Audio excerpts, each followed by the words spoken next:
Here I have General Mobile GM8 Go, and let me show you how to enable here power saving mode on the following device. So the quickest way to do it is by using the upper bar. Here let me use upper bar, let me show you again, twice, and here let's swipe to the left, and here you've got battery saver.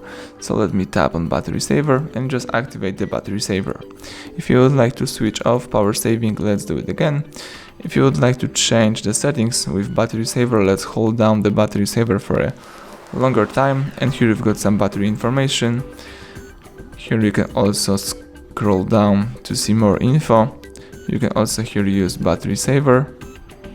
You can use more key and choose battery optimization, or you can tap on battery saver right here, and here you can turn on automatically battery saver, for example when you have 15% of the battery.